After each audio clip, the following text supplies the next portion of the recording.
Bwana Yesu asifiwe sana. Ninawasalimu tena katika jina la Yesu. Ni asubuhi njema, Jumatano nzuri iliyotukuka kabisa machoni petu na machoni pa Mungu. Basi ninakukaribisha sana katika ibada yetu ya asubuhi inayoendelea. Na kama unakumbuka jana, kabla hatujaendelea, naomba kwanza tumshukuru Mungu na tufungue ibada yetu kwa maombi. Baba Mungu, katika jina la Yesu Kristo aliye hai, asante kwa ajili ya asubuhi njema tena na Jumatano njema iliyotukuka na kupendeza machoni patu Bwana. Ninakushukuru kwa ajili ya asubuhi njema.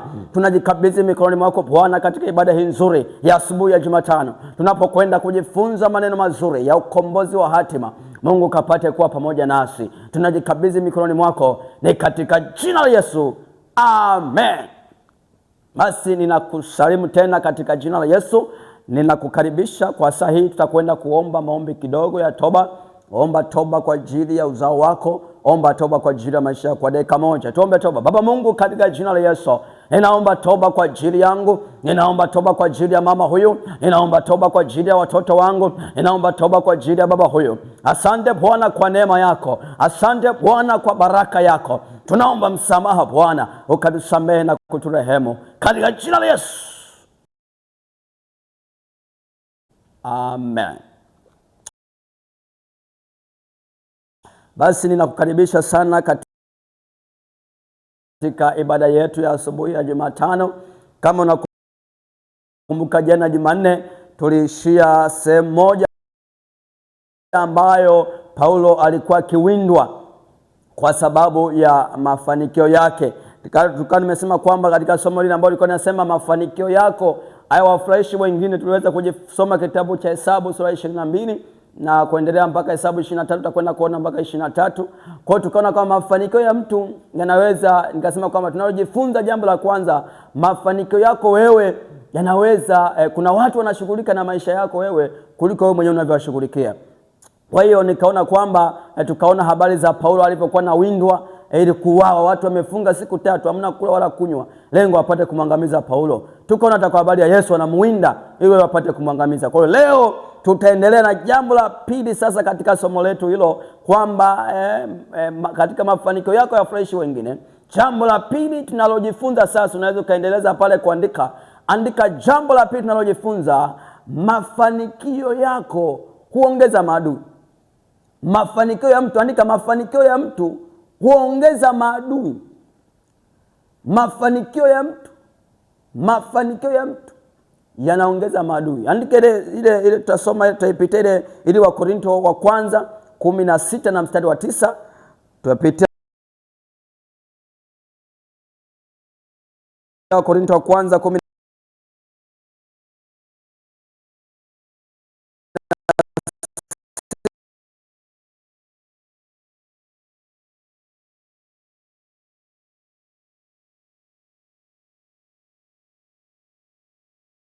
na mstari wa 9. Kwa hiyo jambo la pili tunalojifunza katika somo letu, mafanikio ya mtu huongeza maadui. Kitabu cha Wakorintho wa kwanza sura yake ya 16 na mstari wa 9. Biblia inasema, nitasoma kama ilivyoandikwa kwenye kitabu cha Wakorintho wa kwanza 16 na mstari wa 9. Biblia anasema kwa maana nimefunguliwa mlango mkubwa wa kufaa sana, wako wengi wanipingao. Utaandika pia Zaburi ya 69 na mstari wa 4. Utaandika pia Zaburi ya 69 na mstari wa 4. Unaweza ukaona kwamba kumbe mtu anapokuwa amefanikiwa inapelekea maadui kuongezeka kwenye maisha yako, inapelekea kuwa na maadui wengi. Paulo anasema kwamba nimefunguliwa mlango mkubwa na wako wengi wanipingao. Unaona, mlango mkubwa, yani mlango wa mafanikio yake, mlango wa huduma yake. Anasema kwamba wako wengi wanaompinga usiku na mchana. Maadui wanakuwa wengi, yanapelekea mateso kwenye maisha yake. linapeleka kalimina kukosa mpaka marafiki. Kwa nini? Mafanikio. Hujawahi kuona mtu alikuwa hata mlo mmoja kwa siku hawezi, akishaanza kula milo 3 kwa siku tayari majira anaanza kusema jamaa huyu alikuwa hata matembele, kula matembele tu kwa shida, lakini leo anabadilisha mara nyama, mara samaki, mara nini. Kwa tayari wadu unaanza kujingiza kwenye maisha yako. Wadu unaanza, kwa sababu Biblia inasema kwamba moyoni mwa mtu kuna hila.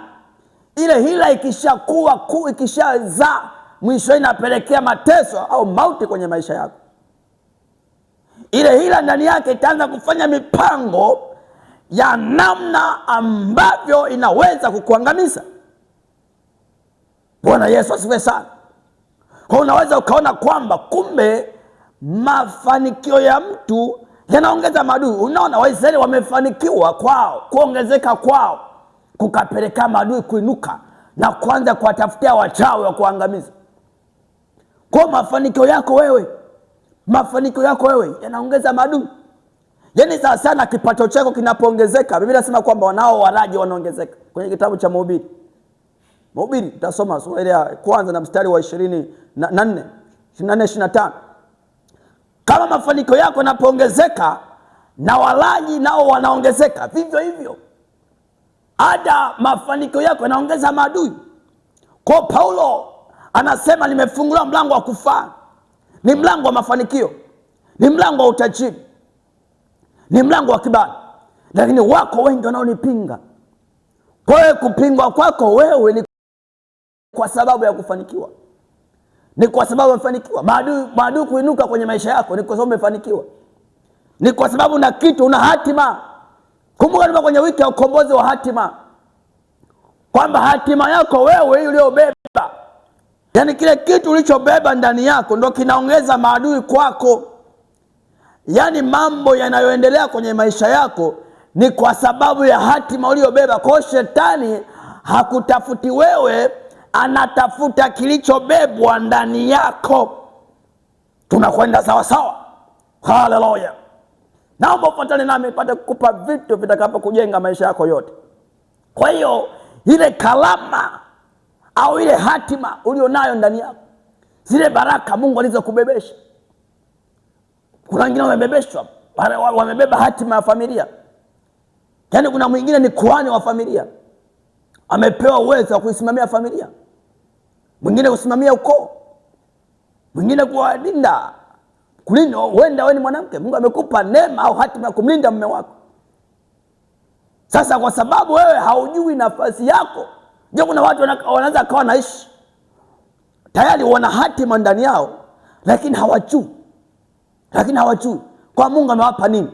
Ndio maana katika wanapopitia watu wenye changamoto, wanaposema vile, unakuta mtu ni mwimbaji wa kimataifa akisimama kwenye press akianza kuimba, watu wanabarikiwa, lakini shetani kwa sababu yule mtu hajui alichonacho, hajui.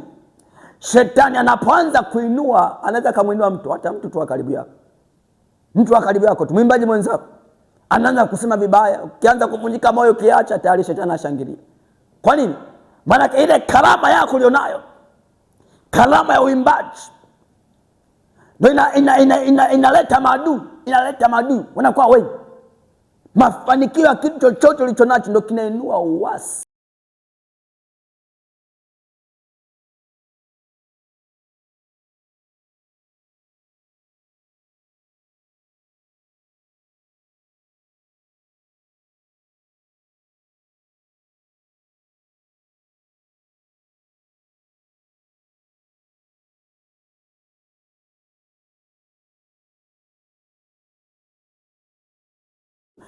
Kinasababisha kuinua uasi kwenye maisha yako, kinasababisha kupelekea kuteseka kwako. Hauteseki kwa bahati mbaya, una kitu unacho. Usije ukajisalau ukajiona kwa sababu mimi nasemwa sana, mimi nanenwa vibaya, hata kusali na hata kanisa na hama. Ndio kuna watu wanahama makanisa kwa sababu ya kusema vibaya. Nile kushuhudia jambo hili. Dada moja alikuwa ni mzee wa kanisa katika kanisa moja. Dada watu alikuwa mwaminifu. Watu wakaanza kumtengenezea kwamba fulani bana, huyu mzee wa kanisa anatembea na fulani. Watu wakaanza kusambaza maneno, wanapeleka maneno kwa mchungaji, wanapeleka kwa wazee wa kanisa. Yule dada aliposikia, yule mama aliposikia vile, akaanza kuvunjika moyo. Yule mama alikuwa na moyo wa kumpenda Mungu, anatumika kweli kweli kwa ule moyo wake wa kumpenda Mungu. Ule moyo wake wa kumpenda Mungu aliokuwa na. Shetani akasema huyu ni mkomesho, wacha ninue watu. Akatengeneza kesi ya kumfanya yule mwanamama akate tamaa, ili asiendelee na safari yake ya kumtumikia Mungu katika nafasi ya uzee wa kanisa. Ninatabiri kwako kwa jina la Yesu Kristo aliye hai, usishie njiani.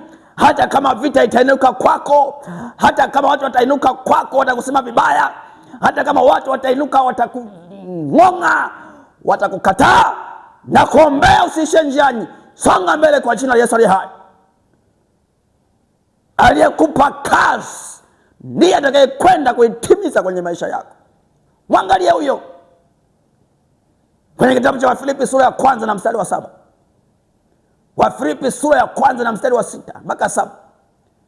Paulo anasema kwamba aliyeanzisha kazi ndani yangu ndiye atakaye kwenda kuitimiza hata kwa Kristo Yesu. Maadui watainuka kwa sababu umefanikiwa, kwa sababu unamtumikia Mungu kwa uaminifu. Shetani atatengeneza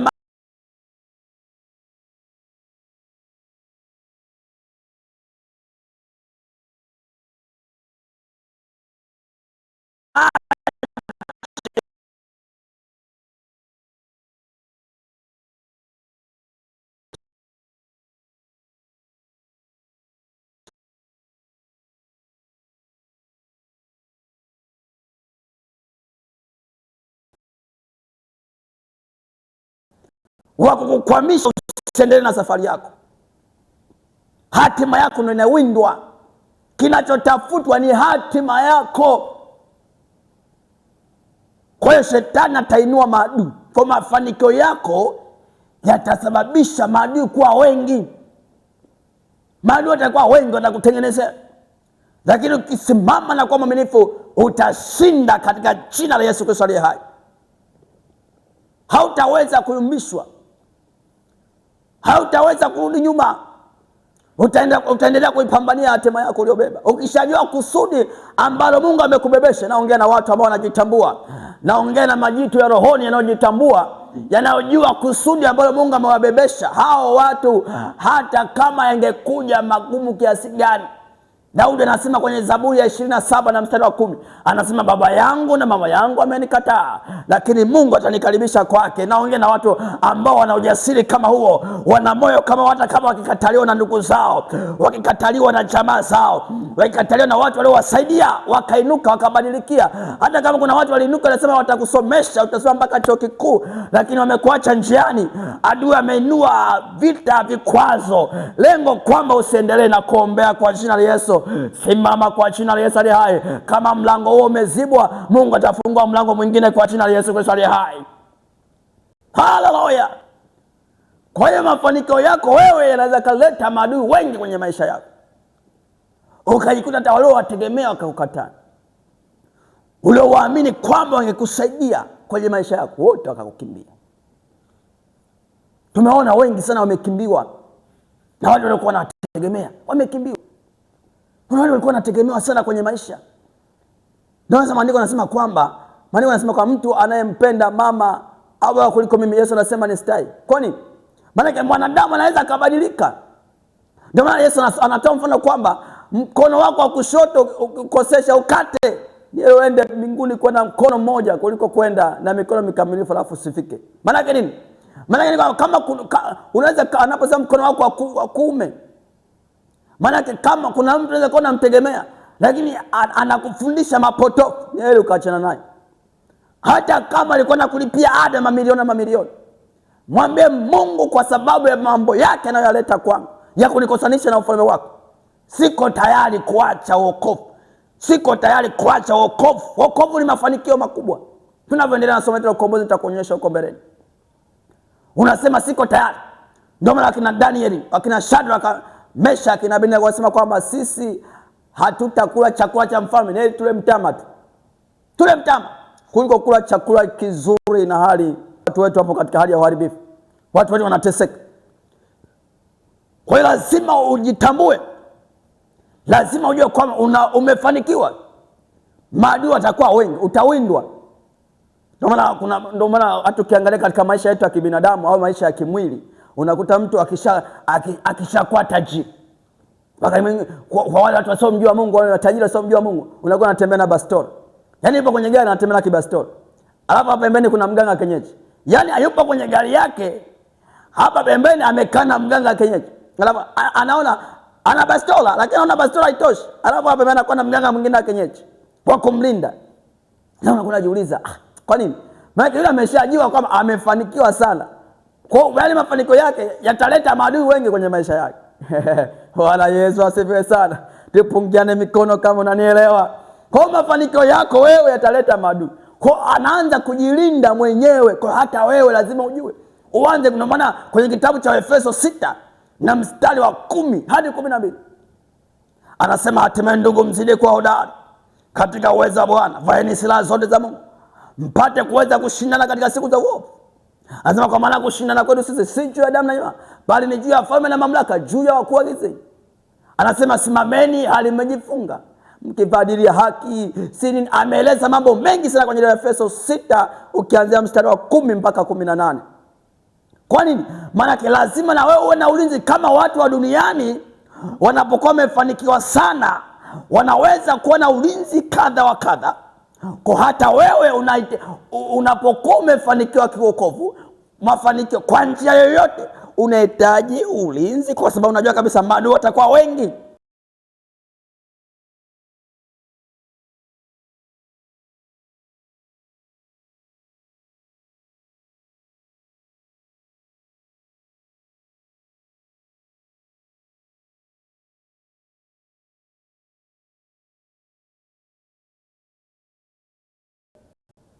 Kama kwa wengi, lazima uwe na neno la Mungu ndani yako. Lazima uwe mtu wa kuomba, uwe mtu wa kufunga. So kula tu Januari tu Desemba unakula tu. Hata siku moja lazima utenge muda wako ufunge. Uteze mwili wako. Tunasema kwamba ufalme wa Mungu unatekwa na wenye nguvu. Na wenye nguvu unauteka. Kwa hiyo ufalme wa Mungu unatekwa na wenye nguvu. Na wenye nguvu ndio unauteka. Mafanikio yako yanaongeza maadui. Lazima uvae silaha zote. Uvae silaha zote uweze kushindana siku ya uovu. Mahali utakapokuwa wamenuka, uweze kanyaga kwa miguu yako. Maana ndivyo ahadi ya Mungu ilivyo, kwamba tutakanyaga watesi wetu, na Mungu atamseta shetani chini ya miguu yetu.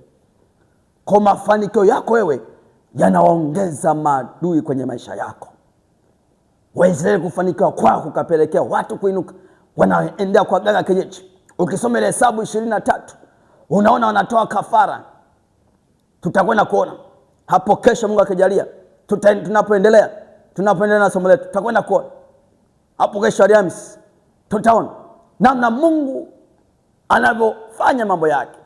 Kwa mafanikio yako wewe lazima yalinde, lazima yapambanie, na lazima yatamie, kwa sababu maadui watakuwa wengi sana. Kwa hiyo naomba unapoendelea kutafakari kwa sahihi na wakati huu, takwenda kuomba kwa ajili ya kumwambia Mungu, kama kuna maadui wananiwinda kwa ajili ya mafanikio yangu, maadui ambao wameendelea kwenye maisha yangu, Mungu ukawastopishe. Na Mungu wetu ni mwaminifu, hata kuacha hata siku moja. Hawezi kukuacha. Wote walioamini wanaweza kukuacha, lakini Mungu hawezi kukuacha. Kuna tamani mtu hapo uamke, huyo kwamba unawindwa. Ulicho nacho kinasababisha maadui kwa wengi.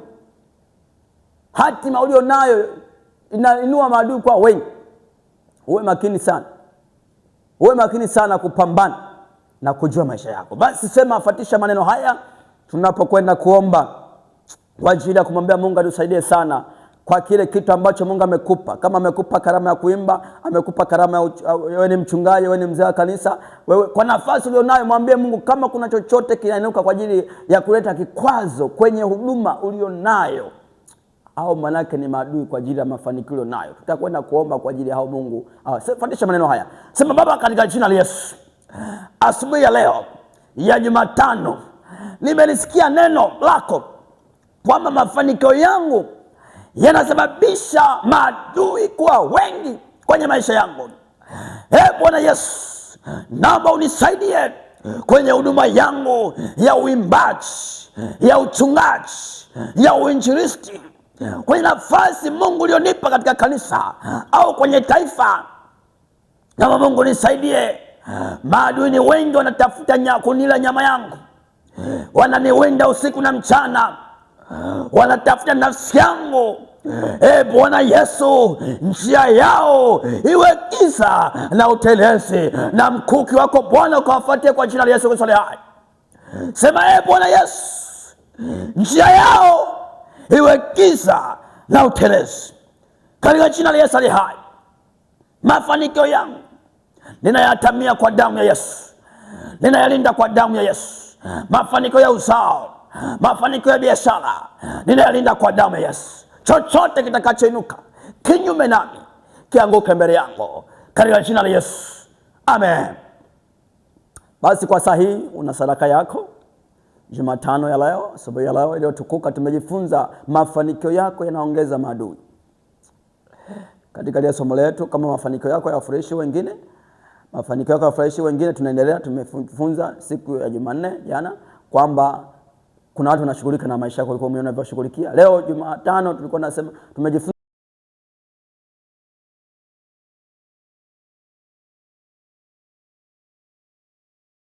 jambo la pili kwamba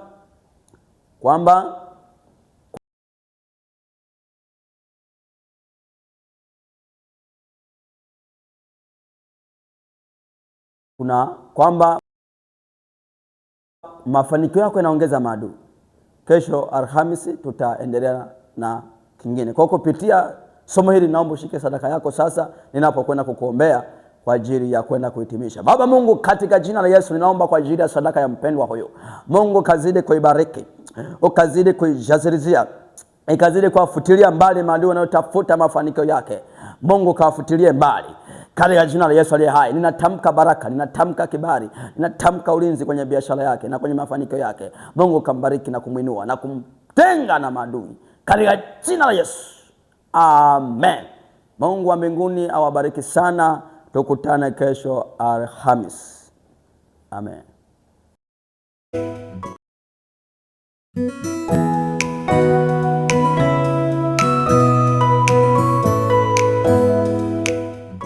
Thank you.